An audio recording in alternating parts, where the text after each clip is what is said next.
নমস্কার সকলকে। আমি রোহিত এবং আপনারা দেখছেন আপনাদের প্রিয় চ্যানেল গার্ডেনিং থিওরিজ। এটা আমার একটা পাতিলেবুর গাছ। এর আগেও আমি দেখিয়েছিলাম, গাছটায় পোকা লেগেছিলো, তখন এটি ঠিক হয়ে গিয়েছিলো। অতিরিক্ত বর্ষার জন্য এই গাছটিতে ফাঙ্গাস এবং পোকার আবারও আক্রমণ হয়েছে। যেহেতু সবসময় বৃষ্টি হয়ে যাচ্ছে, তাই গাছের শুধুমাত্র আক্রান্ত পাতাগুলো ছিঁড়ে ফেলে দেবো। প্রত্যেকটা পাতাকেই প্রায় দেখে দেখে ছিঁড়তে হবে, যেগুলিতে বেশি হয়েছে সেগুলি ছিঁড়লেই বেশি ভালো হয়।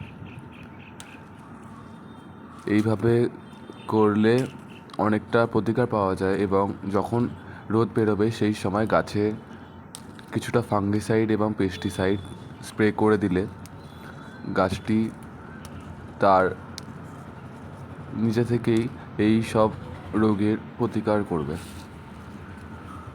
ভিডিওটি ভালো লেগে থাকলে অবশ্যই করে আমার চ্যানেলটি লাইক করে আমার পাশে থাকবেন এবং সাবস্ক্রাইব বাটনে প্রেস করে পাশে বেল আইকনটিও প্রেস করে দেবেন, তাতে আরও নতুন ভিডিও আপনাদের কাছে খুব তাড়াতাড়ি পৌঁছে যাবে। এবং ভিডিওটি ভালো লেগে থাকলে অবশ্যই কমেন্ট করে জানাবেন যে কেমন হয়েছে এবং একটি লাইক করে দেবেন।